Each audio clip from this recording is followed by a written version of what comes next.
नमस्कार, आप देख रहे हैं महुआ खबर का खास कार्यक्रम महुआ बिहार झारखंड में हूं आपके साथ विवेकानंद झा। चलिए अब खबरों का रुख करते हैं। बिहार में शराबबंदी कानून को लेकर सियासत एक बार फिर तेज हो गई है। राजद विधायक रणविजय साहू ने राज्य सरकार की नीति पर सवाल उठाते हुए कहा कि प्रदेश में शराब पूरी तरह से बंद नहीं है बल्कि खुलेआम उपलब्ध है। उनका आरोप है कि न सिर्फ शराब बल्कि अलग अलग नशीले पदार्थों का कारोबार भी बढ़ रहा है और नई पीढ़ी इसके प्रभाव में आ रही है। विधायक ने कहा कि यदि सरकार मानती है कि वह शराबबंदी कानून को सफलतापूर्वक लागू कर चुकी है तो इसकी निष्पक्ष समीक्षा करानी चाहिए। उन्होंने सुझाव दिया कि यदि सरकार इस कानून को जारी रखना चाहती है तो ज़मीनी स्तर पर सख्ती और पारदर्शिता बढ़ानी होगी। बिहार में लागू शराबबंदी कानून को लेकर पहले भी कई बार बहस हो चुकी है। विपक्ष का कहना है कि कानून के बावजूद अवैध शराब की बिक्री और तस्करी जारी है। वही दूसरी सरकार लगातार दावा करती है कि शराबबंदी से सामाजिक सुधार हुए हैं। रणविजय साहू के बयान के बाद एक बार फिर शराबबंदी कानून पर राजनीतिक चर्चा तेज हो गई है। अब तो देखिए लगातार हम क्या बोल रहे हैं, इनके जो पार्टनर हैं, इनके जो गठबंधन के लोग हैं, वो बोलने का काम कर रहे हैं कि बिहार में डबल मार्केटिंग है, शराब लगातार बिक रहे हैं। आखिर शराब का कारोबार कौन कर रहा है? कौन लोग हैं शराब के कारोबार करने वाले?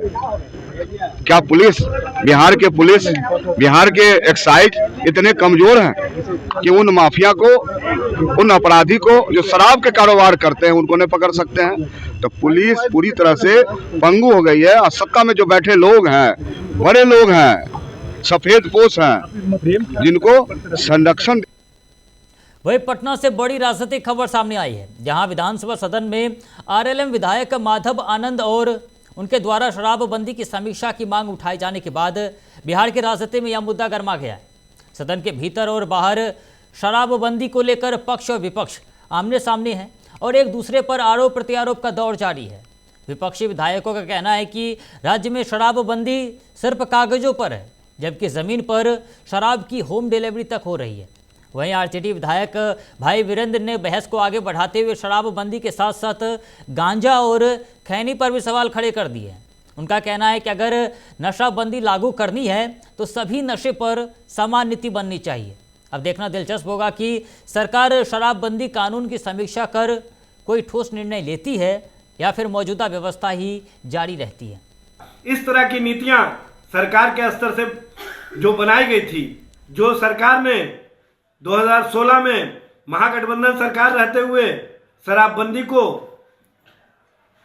लागू किया था, ये अच्छा कदम था और इस कदम की चारों तरफ से सराहना भी हो रही थी। लेकिन अफसोस की बात है कि शराब माफियाओं से गठजोड़ करके शराब माफियाओं का कहीं ना कहीं सत्ता का संरक्षण मिला हुआ है, जिसके कारण बिहार में शराबबंदी अभियान लगभग विफल हो गया है और इसकी विफलता में कहीं ना कहीं नेता और पदाधिकारी जिम्मेदार हैं। वो कारोबार कर रहे हैं शराब का, खेप पर खेप झारखंड से लेकर और यूपी से ला रहे हैं और बड़े और छोटे लोग पकड़े जा रहे हैं।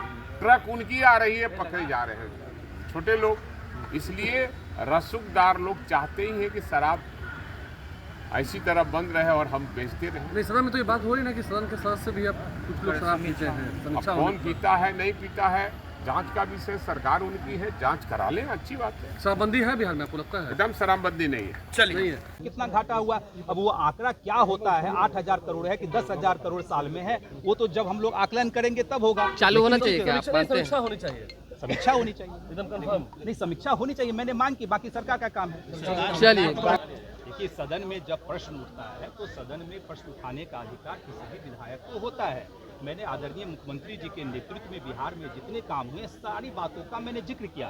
शराबबंदी जैसा फैसला, एक क्रांतिकारी फैसला आदरणीय मुख्यमंत्री श्री नीतीश कुमार जैसा ही व्यक्तित्व कोई ले सकता है। उन्होंने बहुत बड़ा जो है ऐतिहासिक निर्णय लिया, लेकिन हर कानून की समीक्षा होती रही है और मैंने सदन के माध्यम से आदरणीय मुख्यमंत्री जी से यही आग्रह किया कि आप इस तरह के निर्णय लेने के लिए जाने जाते हैं। देखिए, बिहार में जिस प्रकार से सरकार ने अपने स्पष्ट विजन और साफ नियत के साथ शराबबंदी लाई है, इससे स्वस्थ बिहार बनने में और महिला सशक्तिकरण होने में, सशक्त और विकसित बिहार बनने में एक अहम भूमिका है। लेकिन बिहार में पूर्ण तरह शराबबंदी लागू हो और युवाओं को अन्य लत नहीं लगे, जो अन्य लत लग जाएंगे तो बिहार के भविष्य के लिए चिंताजनक विषय नहीं हो।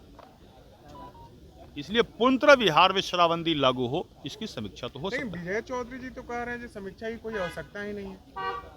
विजय चौधरी जी कह रहे हैं, वो अपना जिस परिप्रेक्ष्य में कह रहे हैं, बिहार में और पूरी तरह शराबबंदी लागू हो, नशा मुक्त बिहार बने, सशक्त और समृद्ध बिहार बने, सशक्त और महिला सशक्तिकरण के बिहार बने। इसमें यदि शराबबंदी कहीं से आता हो तो पूरी तरह धरातल पर यह लागू हो। 10-10 हज़ार रुपए दिए और चुनाव के बाद आपने देखा कि महिलाओं की क्या क्या दशा बिहार के अंदर हुई। छोटी बच्चियों के साथ, छात्राओं के साथ, महिलाओं के साथ यौन हिंसा और अपराध की घटनाएं, हत्या और बलात्कार की घटनाएं लगातार बिहार में सभी जिलों में भी सवाल उठाया कि गाड़ी में बड़ा बड़ा चोंगा लगा करके घूम रहे थे और हम लोग तो जनता के बीच में जाकर के सच्चाई कहेंगे। अगर सरकार मनरेगा योजना को ख़त्म केवल इसलिए कर देगी कि उनसे संभल नहीं रहा था या बिहार के गरीबों का आत्मनिर्भरता उनको देखा नहीं जा रहा था, तो आपने मनरेगा समाप्त कर दिया और हम क्षेत्र में चोंगा लगा करके अपनी बात नहीं कहेंगे। कोई चीज़ में अगर योजना में घोटाला होगा तो हम खुल करके कहेंगे। हम तो कभी भी चोंगा लगा के कह सकते हैं। इतना हिस्सेदारी आदरणीय हमारे नेता तेजस्वी बाबू ने आरक्षण की दायरा को बढ़ा करके 65% कराने का काम किए, लेकिन चिराग पासवान जी, नीतीश कुमार जी, जीतन राम मांझी जी अपने कुर्सी के लोभ में इस बढ़ी हुई आरक्षण को संविधान के 9वीं अनुसूची में नहीं शामिल कराया गया, जिसके वजह से इस आरक्षण का लाभ हम लोगों को नहीं मिला। तो हम लोग चाहते हैं कि ये सरकार जो है किसी भी तरह से हमारी जो जनसंख्या, हमारी आबादी है, उस आबादी के अनुसार हमको अति पिछड़ा और दलित को और एसटी को आरक्षण। वहीं बिहार विधानसभा सत्र के दौरान राज्य सरकार के मंत्री लखेंद्र पासवान ने शराबबंदी कानून पर बड़ा बयान दिया। उन्होंने कहा कि बिहार में शराबबंदी पूर्ण रूप से लागू नहीं हो पाई है और सरकार को इसकी समीक्षा करनी चाहिए। मंत्री ने संकेत दिया कि जल्दी समीक्षा कर व्यवस्था को और सख्त बनाया जाएगा ताकि पूर्ण रूप से शराबबंदी लागू हो सके। वहीं विपक्ष के कई विधायक ने सरकार पर निशाना साधते हुए आरोप लगाया कि कुछ विधायक और मंत्री खुद शराब पीकर सदन में आते हैं। विपक्ष का कहना है कि पहले सदन को शराब मुक्त बनाया जाए, तभी राज्य में प्रभावी रूप से शराबबंदी लागू हो सकेगी। मंत्री के बयान के बाद सदन में पक्ष और विपक्ष के बीच तीखी नोकझोंक देखने को मिली। माना जा रहा है कि आने वाले दिनों में शराबबंदी कानून को सरकार कोई अहम निर्णय ले सकती है इसे लेकर।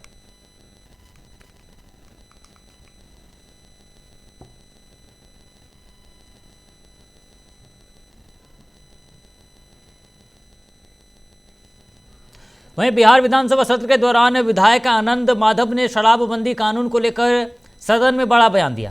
उन्होंने कहा कि वर्तमान शराबबंदी कानून पूरी तरह से प्रभावी नहीं है और इसमें संशोधन और समीक्षा की सख्त जरूरत है। माधव ने सरकार से आग्रह किया कि कानून में आवश्यक बदलाव किए जाए ताकि राज्य में पूरी तरह से शराबबंदी कानून लागू हो सके। विधायक के बयान से सदन में चर्चा छिड़ गई और यह कदम सरकार के लिए आलोचनाओं का नया मुद्दा बन गया है। माधव के अनुसार सरकार की मौजूदा नीतियों में कमजोरियां हैं और कानून का सही तरीके से पालन नहीं हो रहा है। इस बयान को देखते ही माना जा रहा है कि आगामी दिनों में शराबबंदी कानून में संशोधन को लेकर नई पहल की जा सकती है। वहीं बिहार विधानसभा सत्र के दौरान विधायक अजीत रंजन ने सत्ताधारी नेताओं पर निशाना साधते हुए सदन को पहले शराब मुक्त करना चाहिए जैसा बयान दिया। उनका कहना था कि जब तक सत्ता के नेता सदन में शराब पीकर आते रहेंगे, बिहार में पूर्ण शराबबंदी लागू नहीं हो सकती है। अजीत रंजन ने आगे कहा कि सदन में शामिल नेताओं का डीएनए और शराब सेवन का परीक्षण होना चाहिए ताकि कानून प्रभावी रूप से लागू हो सके। उनके इस बयान ने सदन में हड़कंप मचा दिया है और विपक्ष और सरकार के बीच बहस तेज हो गई है। सियासी गलियारों में माना जा रहा है कि यह बयान शराबबंदी कानून पर आगामी नीतिगत फैसलों के लिए दबाव बढ़ा सकता है।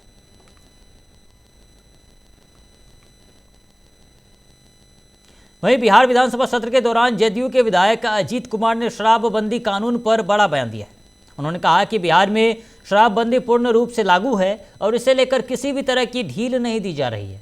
अजीत कुमार ने विपक्ष को निशाना बनाते हुए कहा कि जो लोग शराबबंदी पर सवाल उठाते हैं उनसे पूछना चाहिए कि वे खुद शराब पीते हैं या बेचने का काम करते हैं।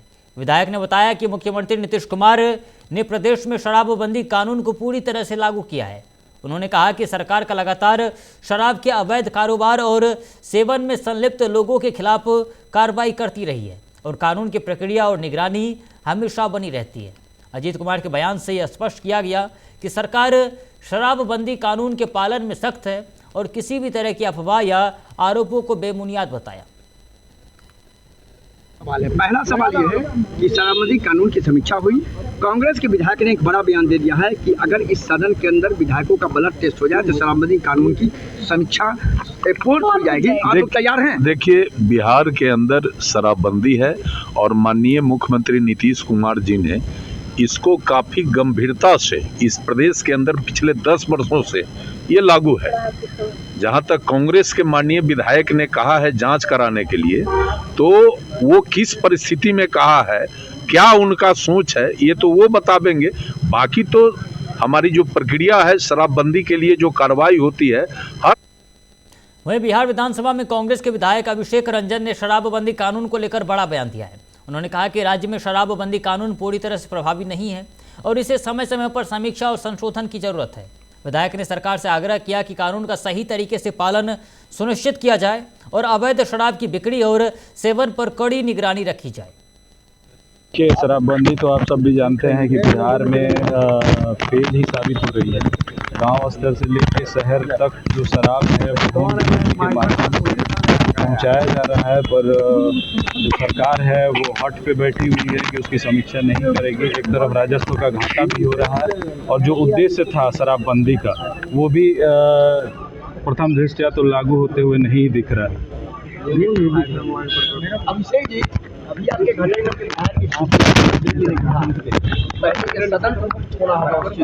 सदन में भी लोग भाव क्या वो ये कह रहे हैं कि पहले यहाँ से के बाद यानी कि सदन में भी लोग पी के आते हैं। सदन में अब एक चीज़ तो सबसे पहला है कि अभी जो सदन में जितने भी सदस्य हैं अगर उनका एक ब्लड टेस्ट करा दिया जाए तो शराबबंदी। पटना के शंभू हॉस्टल में नीट परीक्षा की तैयारी कर रही छात्रा की संदिग्ध मौत के मामले में जांच तेज हो गई है। राज्य सरकार की अनुशंसा पर केंद्रीय जांच ब्यूरो यानी सीबीआई इस मामले की गहन पड़ताल कर रही है। शनिवार को सीबीआई की 6 सदस्यीय टीम मृतक छात्रा के पैतृक गांव पहुंची और परिजनों से विस्तृत पूछताछ की।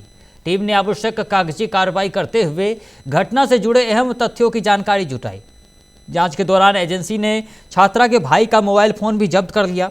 परिजनों के अनुसार मोबाइल पुराना और ख़राब था, जिसे मरम्मत के लिए मखदुमपुर बाजार की एक दुकान पर दिया गया था। सीबीआई ने उसी दुकान से फ़ोन को अपने कब्जे में लिया और जांच के लिए पटना लेकर आ गई। एजेंसी मोबाइल के जरिए डिजिटल साक्ष्य जुटाने और छात्रा की मौत से जुड़े सभी पहलुओं की तकनीकी जांच कर रही है। मामले की संवेदनशीलता को देखते हुए सीबीआई हर एंगल से जांच कर रही है। अब तो सीबीआई आए, कुछ पेपर वगैरह पर सिग्नेचर करवाए, सो मोबाइल वगैरह ले गए थे। मोबाइल ले गए?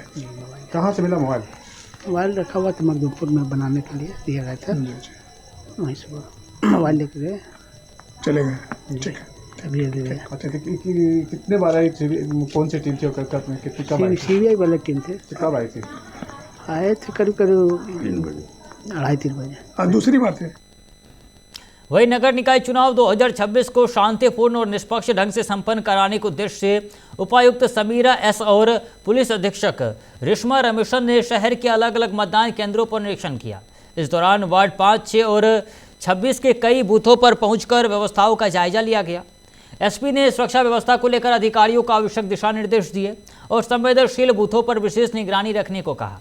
वहीं डीसी ने मतदान केंद्रों पर पेयजल, शौचालय, प्रकाश व्यवस्था और अलग अलग मूलभूत सुविधाओं की उपलब्धता सुनिश्चित करने पर भी जोर दिया ताकि मतदाताओं को किसी प्रकार की असुविधा न हो। जिला प्रशासन ने स्पष्ट किया कि चुनाव को पारदर्शी, शांतिपूर्ण और सुव्यवस्थित तरीके से कराने के लिए सभी तैयारियां तेजी से पूरी की जा रही है। अधिकारियों ने संबंधित कर्मचारियों और कर्मियों को समयबद्ध तैयारी सुनिश्चित करने के निर्देश भी दिए।